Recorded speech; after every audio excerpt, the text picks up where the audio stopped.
نحمده ونصلي على رسوله الكريم اما بعد فاعوذ بالله من الشيطان الرجيم بسم الله الرحمن الرحيم رب اشرح لي صدري ويسر لي امري واحلل عقدة من لساني يفقهوا قولي۔ قرآن پاک میں ایک عورت کے لیے ایک لفظ ہے لباس، ایک ہے ثیاب، ایک ہے جلباب۔ یہ تو ہے لفظوں کا استعمال، لباس، ثیاب، جلباب، یہ تین لفظ قرآن نے استعمال کیے۔ لباس کہتے ہیں اس کپڑے کو جو جسم ڈھانکتا ہے، لباس، ڈریس جس کو آپ کہتے ہیں، جیسے شرٹ ہے، پاجامہ ہے، جو جسم کے ساتھ لگا ہوتا ہے۔ ثیاب اور جلباب وہ کپڑا ہے جو لباس سے اوپر ہوگا۔ پھر لباس کے مختلف حصے بھی استعمال ہوئے، مثلاً خمار، پھر سرابیل ایک اور جگہ پر استعمال ہوتا ہے، سرابیل من قطران جہنمیوں کے لباس کے لیے استعمال ہوا ہے شلوار کے معنی میں۔ اسی طرح قمیص، تو ایک ہے قمیص جو اوپر کا لباس ہے، پاجامہ یا شلوار جو ہے وہ اس کو مکمل کرتا ہے۔ عورتوں کے لیے ایک زائد ڈریس ہے مردوں سے، اور وہ ہے خمار جس کا سورۃ النور میں ذکر ہوا ہے، دوپٹہ، یہ سب کچھ لباس میں شامل ہو جاتا ہے۔ اس کے بعد ثیاب اور جلباب باہر جانے کے لیے استعمال ہوتا ہے۔ یہاں بوڑھی عورتوں کو کیا کہا کہ باہر جاتے ہوئے پھر وہ بڑی چادر جس کو ثیاب ان کا بولا گیا وہ اتار دیں، کیونکہ اگر ثیاب سے مراد لباس ہوتا تو پھر آپ خود سوچ سکتے ہیں کہ اس کا معنی کیا بنتا ہے۔ سورۃ الاحزاب میں آتا ہے یا ایھا النبی قل لازواجک وبناتک ونساء المؤمنین یدنین علیہن من جلابیبہن۔ تو اس سے کیا پتہ چلتا ہے کہ گھر کے اندر تو لباس ہوگا، گھر کے باہر جلباب ہوگا، ثیاب ہوگا۔ کچھ زینت ایسی ہے کہ جو گھر کے اندر چھپانی ہوگی، اس کو ستر بولتے ہیں، جو ایک عورت عورت کے سامنے یا ایک مرد مرد کے سامنے چھپاتا ہے، یا ایک عورت اپنے محرم رشتہ داروں کے سامنے چھپاتی ہے یا کچھ نامحرم رشتہ داروں کے سامنے، اور ایک حجاب ہے جو غیر محرم لوگوں کے سامنے استعمال کیا جاتا ہے۔ یہ ہے خلاصہ اس حکم کا جو ایک عورت کو اپنے جسم کی حفاظت کے لیے قرآن پاک میں دیا گیا ہے۔ پہلی چیز کیا ہے یہ سمجھ لیجئے کہ لباس کس کا نام ہے، ثیاب کس کا نام ہے، حجاب کس کو کہتے ہیں، کیونکہ حجاب کا لفظ بھی آتا ہے، یعنی لفظ حجاب بھی استعمال ہوا۔ حجاب کہتے ہیں پردے، آڑ، اوٹ کو۔ سورۃ الاحزاب میں آتا ہے ازواج مطہرات کو حکم دیا گیا وَإِذَا سَأَلْتُمُوهُنَّ مَتَاعًا فَاسْأَلُوهُنَّ مِنْ وَرَائِ حِجَابٍ، جب تم ان سے کوئی چیز مانگو تو حجاب کے پیچھے سے مانگو۔ تو حجاب ضروری نہیں کہ جسم پر ہو، حجاب کا لفظ جسم کے لیے بھی استعمال ہو سکتا ہے، جسم کے اوپر کپڑے کے لیے، یا آڑ یا اوٹ کی بات ہے، مثلا دروازے کے اوپر جو پردہ لٹکا ہوا ہے، یا کسی بھی ایسی جگہ پر کہ جو عورتوں کے بیٹھنے کی جگہ ہے جس کے پیچھے وہ چھپ کر بیٹھی ہوئی۔ حجابہ کا مطلب ہوتا ہے چھپنا۔ یا بنی آدم، اے آدم کی اولاد۔ بنی ویسے تو ابن سے ہے اور اس کی جمع بنین ہے، اور مضاف ہونے کی وجہ سے نون اڑ گیا ہے تو بنی آدمہ رہ گیا بنین آدمہ کی بجائے، لیکن مراد اس سے مرد اور عورتیں سبھی ہیں۔ جب بنی آدم کہا جاتا ہے یا جیسے بنی اسرائیل کہا جاتا ہے تو اس سے مراد بنی اسرائیل کے صرف مرد نہیں عورتیں بھی ہیں، تو یہاں بھی بنی آدم سے مراد مرد و عورت دونوں ہیں۔ اے آدم کے بچوں، اے آدم کی اولاد، اے انسانوں، قد انزلنا علیکم لباسا، یقیناً ہم نے تم پر لباس اتارا ہے۔ انزلنا ہم نے نازل کیا، علیکم تم پر، لباسن لباس، یعنی انسان کے اندر لباس پہننے کا جذبہ یا خیال ہم نے اس کے دل میں ڈالا۔ اسی لیے حضرت آدم علیہ السلام اور حضرت حوا کا جب شاہی لباس اترا، جنت کا لباس، تو کیا ہوا؟ فوراً ہی پتوں سے اپنے آپ کو ڈھانپنے لگے۔ تو یہ کیا تھا؟ وہی الہام یا وہی جبلت جس پر انسان پیدا ہوا ہے۔ قد انزلنا علیکم لباسا، ہم نے تم پر لباس اتارا ہے، یواری سوآتکم، جس کا مقصد کیا ہے؟ یواری، جو چھپاتا ہے، سوآتکم، تمہارے جسم کے قابل شرم حصوں کو، تمہاری شرم گاہوں کو۔ سوآت سوءتن سے ہے، لاش کے لیے بھی لفظ پیچھے استعمال ہوا ہے۔ سو اس کا مادہ ہے روٹ، جس کا مطلب ہی برا ہے، برائی۔ وریشا، اور زینت۔ ریش عربی میں پرندے کے پر کو کہتے ہیں، ریشتن فیدر کے لیے استعمال ہوتا ہے۔ پرندے عموماً اپنے پروں کی وجہ سے ہی پہچانے جاتے ہیں، اور یہ پر ان کے لیے پہچان کے علاوہ خوبصورتی کا ذریعہ بھی ہیں، اسی لیے ریشا کا ترجمہ زینت کیا گیا ہے۔ زینت کے علاوہ پر حفاظت کا ذریعہ بھی ہیں، گرمی سردی سے بچاؤ کا ذریعہ بھی۔ تو یہاں پر لباس کے دو مقاصد بتائے گئے، نمبر 1 کہ وہ جسم کو ڈھانپے، اور نمبر 2 انسان کو حسن بھی بخشے، انسان کے لیے زینت حاصل کرنے کا ذریعہ بھی ہو، خوبصورتی کا سامان بھی ہو۔ عموماً ہمارے ہاں یہ تصور پایا جاتا ہے کہ اگر کوئی شخص نیک ہے، پارسا ہے، تو اسے کھدر کا لباس پہننا چاہیے، یا بے ڈھنگا لباس ہونا چاہیے، یا اس کے ساتھ خوبصورتی کا کوئی تعلق نہیں۔ قرآن کی یہ آیت اس تصور کی تردید کرتی ہے۔ اگرچہ یہ ضرور ہے کہ لباس سادہ ہو، کمفرٹیبل ہو، انسان اسے پہن کر کام کر سکے، لیکن یہ نہیں کہا گیا کہ وہ دیکھنے والے کی شخصیت کو بدنما کر دے۔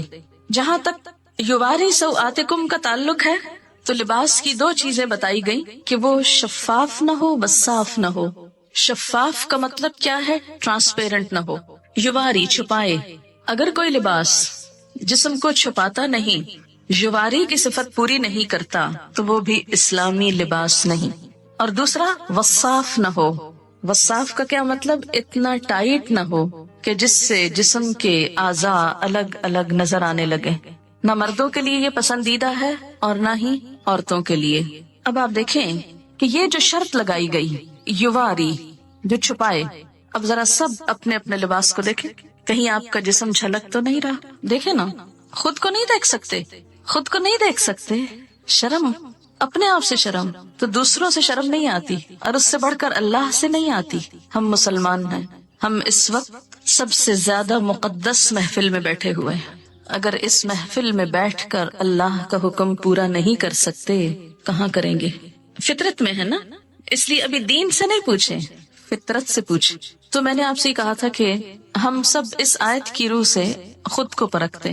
آپ نے کہا خود کو نہیں دیکھ سکتے، اب اس طرح کریں کہ ہر ایک اپنے سے دائیں طرف بیٹھے ہوئے شخص سے کہے کہ وہ اس کو دیکھے۔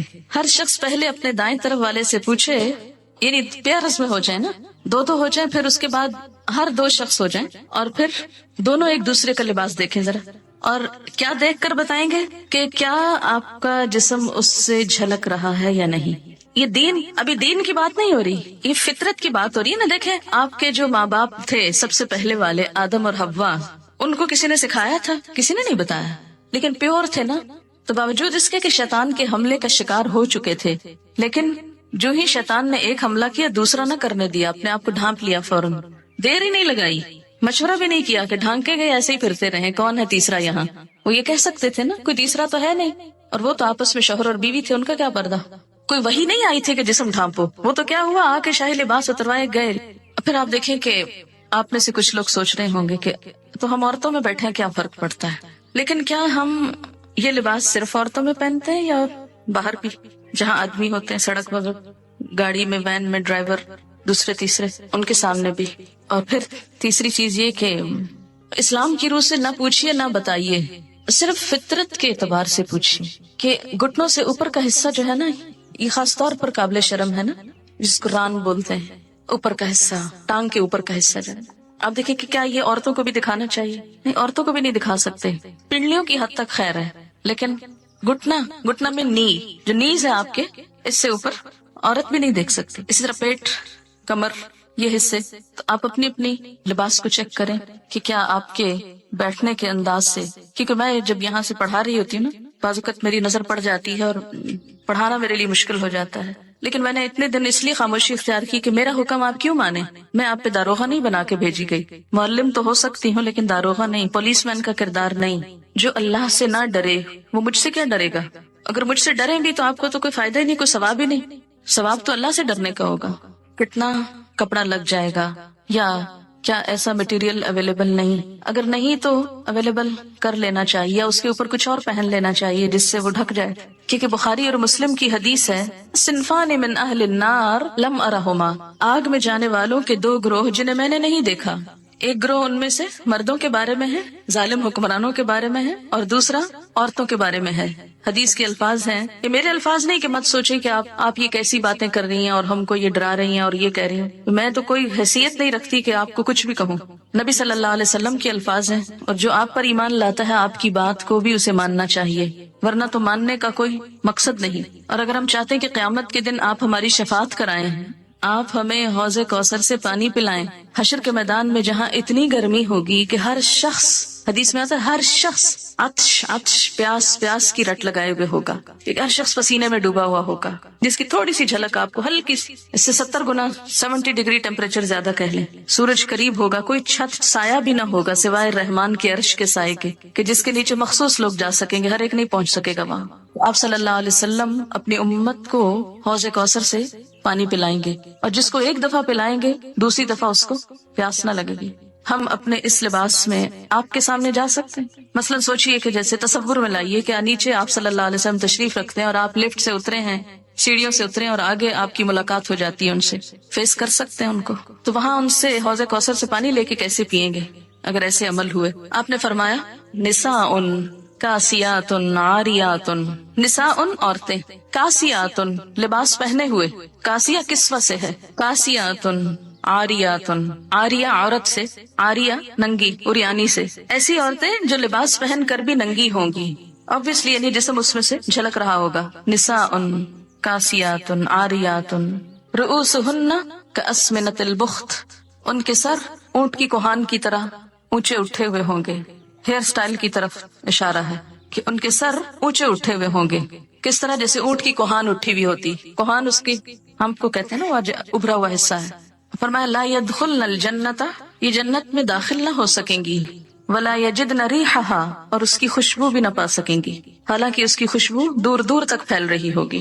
تو قرآن کا یہ حکم ہمیں کیا بتاتا ہے کہ ہم ایسا لباس پہنیں جس سے ہمارے سطر ڈھک جائیں۔ اسی لیے ہمیں جو دعا سکھائی گئی لباس پہن کر وہ کیا ہے؟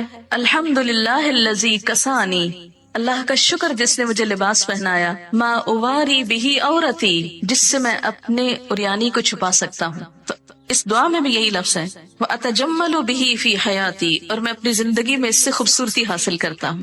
تو لباس کا دوسرا مقصد کیا ہے؟ وریشا، خوبصورت لباس ہو، خوبصورتی پسندیدہ ہے، لباس میں ڈیزائننگ میں حرج نہیں۔ ایک آدمی نے پوچھا یا رسول اللہ صلی اللہ علیہ وسلم، ایک آدمی کو یہ پسند ہے کہ اس کا لباس خوبصورت ہو، تو کیا یہ تکبر ہے؟ آپ نے فرمایا ان اللہ جمیل، بے شک اللہ خوبصورت ہے، یحب الجمال، خوبصورتی کو پسند کرتا ہے۔ اللہ تعالیٰ خود خوبصورت ہے، خوبصورتی کو پسند کرتا ہے۔ تکبر تو حق کو نہ ماننے اور دوسروں کو حقیر سمجھنے کا نام ہے۔ تکبر کیا ہے؟ حق کو نہ ماننا، بات سمجھ بھی آ جائے قبول نہ کرنا۔ جیسے آج یہ بات ہوئی، اب آپ میں سے کچھ لوگ اپنے عمل کو بدل لیں گے اور کچھ پرواہ بھی نہیں کریں گے، کوئی نہ کوئی تعویل ڈھونڈ لیں گے، کسی کا تو کچھ نقصان نہیں اس میں، ان کا اپنا ہی ہے۔ فرمایا تکبر تو حق کو نہ ماننا اور دوسروں کو حقیر سمجھنا ہے۔ البتہ شہرت کے لیے لباس پہننے پر وعید ہے، شہرت کا لباس، دکھاوے کا، دوسروں کو مروب کرنے کا۔ حدیث پاک میں ہے من لبس ثوب شہرت فی الدنیا البسہ اللہ ثوب مذلت یوم القیامہ، جو شخص دنیا میں شہرت کا لباس پہنے گا اللہ قیامت کے دن اسے ذلت کا لباس پہنائے گا۔ مشکات کی روایت ہے لباس قیمتی بھی ہو سکتا ہے لیکن اپنی حیثیت کے مطابق، اسراف نہ ہو۔ یہ نہیں کہ کھانے کو ہے نہیں اور ساری آمدنی لباس پر لگ رہی ہے، پوری کی پوری تنخواہ خواتین کی صرف لباس کی خریداری میں چلی جائے تو یہ اسراف ہوگا۔ مثلا آپ صلی اللہ علیہ وسلم نے ایک مرتبہ ایک چادر پہنی جس کی قیمت 1000 روپے کے برابر تھی۔ اب 1000 روپے کی ویلیو بھی بدلتی رہتی ہے۔ اسی طرح امام ابو حنیفہ رحمۃ اللہ علیہ کی ایک چادر تھی جس کی قیمت 400 اشرفیاں تھی۔ 400 اشرفیاں، اشرفی کس کا سکہ ہوتی ہے؟ سونے کا۔ تو اس سے آپ اندازہ لگائیں کہ کتنی مہنگی ہوگی۔ خاص موقعوں پہ پہنتے تھے۔ اس کا یہ مطلب نہیں کہ ہم لاکھوں کا دلہن کا جوڑا بنا کے بیٹھ جائیں کہ امام ابو حنیفہ کی چادر ایسی تھی۔ وہ جوڑا اور اس میں بہت فرق ہے۔ مسند علم پر قیمتی لباس پہن کر بیٹھنا وہ اور چیز ہے، لیکن ایک دکھاوے کے لیے، ایک ریاکاری کے لیے، دوسروں پہ روب جمانے کے لیے اتنا پیسہ خرچ کرنا بالکل مختلف چیز ہے۔ امام مالک کے حالات زندگی میں آپ نے پڑھا ہوگا کہ وہ جب حدیث کے درس کے لیے آتے تھے تو روزانہ نیا جوڑا پہنتے تھے اور ایک دفعہ پہننے کے بعد اس کو صدقہ کر دیتے تھے، یعنی جو لباس ایک دفعہ پہنتے تھے وہ دوبارہ نہیں پہنتے تھے۔ نہایت خوبصورت، صاف ستھرا، عمدہ لباس ہوتا۔ جب ان سے پوچھا گیا کہ آپ ایسا کیوں کرتے ہیں تو وہ کہتے کہ نبی صلی اللہ علیہ وسلم کی حدیث یا آپ کی مجلس کے وقار کے لیے، کیونکہ ہر مجلس کا ایک وقار ہوتا ہے، اتنے بڑے انسان کے نام پر قائم کی ہوئی مجلس میں سب سے بہترین لباس پہنتا ہوں، اور جب مجلس ختم ہوتی لباس اتارتے اور صدقہ کر دیتے، اپنے شاگردوں کو دے دیتے۔ ان کے ہاں ایسا ہوتا تھا کہ مختلف لوگ مسلسل آتے، کچھ عرصہ رہتے، ان سے سیکھتے، پھر آگے چلے جاتے۔ تو یہ طالب علم بھی ہوتے تھے، مسافر بھی ہوتے تھے، اور ان کے پاس یہ لباس کہاں سے آتے تھے؟ ان کے مختلف شاگردوں کی طرف سے جو چلے جاتے، وہ پھر بعد میں ہدایہ بھیجتے اور وہ ان کو ان کی خوشی کی خاطر استعمال کرتے اور ساتھ ہی صدقہ کر دیتے۔ ہمارے ہاں تو تصور ہے نا کہ صدقہ صرف اس چیز کا ہو سکتا ہے جو گھسی پٹی بیکار فضول ہو جائے، جس کا اب آئندہ کوئی استعمال ہے ہی نہیں، اس کو صدقہ کر دو۔ لیکن کوئی چیز جو استعمال کے تھوڑے سے بھی قابل ہو اسے رکھے رکھو، چاہے استعمال کا موقع ملے یا نہ ملے۔ تو اصل چیز جس سے بچنا چاہیے وہ دو ہیں، ایک تو ریاکاری، اسراف، اور دوسرے بے حیائی کا لباس۔ لباس انسان کی شخصیت کا بھی پتہ دیتا ہے، لباس انسان کے باطن کا رنگ ہوتا ہے کہ وہ اندر سے کیسا ہے، جیسا وہ اندر سے ہوتا ہے ویسے ہی وہ لباس پہنتا ہے۔ ہر شخص کی اپنی ایک چوائس ہوتی، اپنا اس کا ایک ڈیزائن ہوتا ہے، اپنا ایک سٹائل ہوتا ہے۔ پھر جو خوبصورت بات یہاں پتہ چلتی ہے وہ یہ ہے کہ خوبصورت لباس کو ریش، پر سے تشبیہ دی گئی۔ اس وقت کچھ پر آپ کو دکھانے کے لیے لائے ہیں، ذرا ان پروں کو آپ دیکھیے کہ کوئی انسان ایسی خوبصورت چیز بنا سکتا ہے؟ یا آپ دیکھیں اس کا کبھی قریب سے آپ شیڈ دیکھیں تو آپ حیران ہو جائیں، کیونکہ ہم دیکھتے بھی ہیں نا مور، تو کہاں دیکھتے ہیں؟ دیکھتے ہی نہیں۔ ہم اپنے لباس نہیں دیکھتے تو موروں کے کہاں دیکھیں گے؟ ابھی آپ کہہ رہے تھے نا، دیکھا ہی نہیں جاتا، کس قدر خوبصورت۔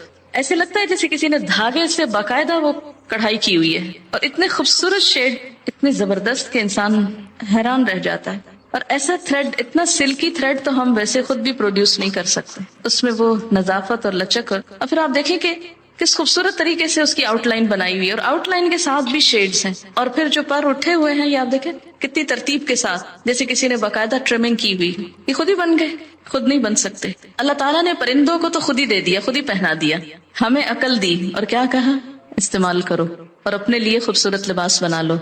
اب دیکھیں کہ جب بہت سارے لوگ ایسی کڑھائی وغیرہ کرتے ہیں تو ان کی یعنی کڑھائی والے کپڑے پہننا منع نہیں ہے، تقویٰ کے خلاف نہیں ہے، ان کا بھی روزگار ہو جاتا ہے۔ کئی دیہاتوں میں بیٹھی لڑکیاں، بچیاں جو اپنی زندگی، جن کو اور کوئی کام کرنے کو نہیں، کوئی پڑھ لکھ نہیں سکتی، کتنی خوبصورت خوبصورت چیزیں بناتی، لیکن ہم ان پہ بڑا ظلم ڈھاتے ہیں کہ بہت ہی اونے پونے داموں لے کر ان کی آنکھوں سے اور ان کے صلاحیتوں سے مذاق کرتے ہیں۔ پھر اسی طرح آپ دیکھیں، اس میں بھی آپ دیکھیں کیسا شیڈ ہے، اتنا خوبصورت، اور ان کی جو نرمی اور ملائمت ہے، ہم بھی اتنے عقل مند نہیں کہ اتنے خوبصورت کپڑے پہننا جانے۔ ہمارے کپڑے تو خوب اکڑے ہوئے ہوتے، انکمفرٹیبل، کہ جس میں سانس نہ آئے، کام نہ کر سکیں۔ پرندوں کے پر خوبصورت ہونے کے ساتھ ساتھ اتنے پریکٹیکل ہوتے ہیں کہ ان کو اپنا کام کرنے میں کوئی دشواری نہیں ہوتی۔ ہم بعض اوقات خوبصورت لباس پہننے کے شوق میں ایسا لباس پہن لیتے ہیں کہ جو بالکل پریکٹیکل نہیں ہوتا۔ پڑھاتے وقت اگر ساتھ یہ بھی دکھایا جائے تو تھوڑی سی فیلنگ اچھی آتی ہے کہ اللہ تعالیٰ نے کیا کیا خوبصورتی پیدا کی اور کس کے لیے پیدا کی۔ یہ پرندے ادھر ادھر اڑتے پھرتے ہیں، ان بیچاروں کو تو خود تو کلرز پتہ نہیں اپنے نظر بھی آتے ہیں کہ نہیں، کہ کلرز دیکھنے کی صلاحیت بھی انسان کو ملی۔ ہم انسان ایکسٹریم پہ چلے جاتے ہیں۔ ہماری ایکسٹریمز کیا ہیں کہ یا تو دین کے نام پہ، تقویٰ کے نام پہ ہم بالکل بدھو بن جاتے ہیں اور دنیا کی کسی چیز سے کوئی فائدہ نہیں اٹھانا چاہتے۔ ملنگ کہلانا دوسرے لفظوں میں نیک کہلانا ہے۔ اسلام میں کسی ملنگی کا کوئی تصور نہیں، یہ بعد کے نظریات ہیں، سادھو اور بھکشو اور معلوم نہیں کیا کچھ۔ اللہ تعالیٰ نے اپنی یہ تخلیق ہمیں سکھانے کے لیے، ہمیں دکھانے کے لیے پیدا کی ہے۔ کس کے لیے ہے یہ سب کچھ؟ اللہ تعالیٰ فرماتے تمہارے لیے۔ ہمارے لیے کیا؟ کہ ہم اس سے سبق سیکھیں۔ انسان نے جانوروں سے بھی بہت کچھ سیکھا ہے، اپنی حیثیت کے اندر رہتے ہوئے، اپنی شخصیت کے مطابق ساتر لباس، خوبصورت لباس، خواہ پینٹنگ ہو، کڑھائی ہو، مکیش ہو، تلہ ہو اور کچھ اور ہو جو آپ کو آتا ہے اور مجھے نہیں آتا، یہ سب کچھ منع نہیں ہے، لیکن موقع کی مناسبت سے، حدود کے اندر رہتے ہوئے اور پہلی شرط مانتے ہوئے۔ یواری سواتکم، معلوم نہیں شیطان نے ہمیں کیوں سجھا دیا کہ ننگا ہونا زیادہ خوبصورتی ہے اور جسم کی نمائش کو خوبصورتی بنا دیا، سی تھرو کپڑے پہنانا زیادہ عقل مند کہلانے کا سبب سمجھایا، حالانکہ ایسا نہیں ہے۔ سارے جانوروں کے لباس اللہ نے خود ہی پہنا دیے اور وہ بےچارے ایک ہی ڈیزائن میں رہتے ہوئے دنیا سے چلے جاتے ہیں، جبکہ انسان کو ایک لباس نہیں دیا، اس کو سکن کلر دیا جس کے اوپر ہر خوبصورت چیز نمایاں ہو جاتی۔ آپ دیکھیں نا، سکن کلر کا کارپٹ ہو تو اس کے اوپر فرنیچر کتنا نکھرتا ہے۔ تو تو اسی طرح آپ کو اللہ نے اسکن کلر کا جسم دیا جس کے اوپر خوبصورت رنگوں کے لباس، خوبصورت کڑھائیوں کے لباس آپ کے لیے حسن کا سبب ہے۔ یہی اگر آپ کی اسکن بلو کلر کی ہوتی تو آپ کتنے لمیٹڈ کلرز پہن سکتے تھے، کیونکہ بلو کے اوپر ہر کلر پھر سوٹ نہیں کرتا۔ اسی طرح اگر آپ گرین ہوتے، سوچے نا تھوڑا سا، تو کیا نظر آتے۔ کتنی وسیع چوائس دی ہے اللہ نے آپ کو، ہم شکر نہیں کرتے، شکر نہیں بجا لاتے۔ اور آپ کو معلوم ہے کہ ایک پرندے پر تقریباً 10,000 مختلف قسم کے پر ہوتے ہیں۔ بعض پر اڑنے کے کام آتے ہیں، بعض جسم کے ساتھ ہوتے ہیں، اس کی شیپ نمایاں کرتے ہیں۔ اسی طرح فلفی ہوتے ہیں، نرم ہوتے ہیں، آرام دہ ہوتے ہیں۔ تو لباس بھی اگر آرام دہ ہو، نرم ہو، سلکی ہو، کمفرٹیبل ہو تو اس میں حرج نہیں، گناہ کی بات نہیں۔ ہاں، مردوں کے لیے سلک حرام قرار دی گئی، اگر ان کے لیے حلال ہوتی تو شاید عورتوں کے حصے میں بہت تھوڑی آتی۔ حدیث ہے آپ صلی اللہ علیہ وسلم جب کوئی نیا کپڑا پہنتے تو اس کا نام لے کر فرماتے کہ اللہ نے مجھے یہ عنایت فرمایا، اور پھر دعا پڑھتے اللہم لک الحمد انت کسوتنیہ اسألک خیر ما صنع لہ واعوذ بک من شرہ وشر ما صنع لہ۔ اے اللہ، تیرے لیے ہی سب تعریف ہے، جیسا کہ تو نے مجھے یہ کپڑا پہنایا، میں تجھ سے اس کی بھلائی اور اس چیز کی بھلائی کا سوال کرتا ہوں جس کے لیے یہ بنایا گیا، اور میں تیری پناہ چاہتا ہوں اس کی برائی سے اور اس چیز کی برائی سے جس کے لیے یہ بنایا گیا۔ ایک اور دعا ہے اللہم انی اسألک من خیرہ وخیر ما ہوا لہ واعوذ بک من شرہ وشر ما ہوا لہ۔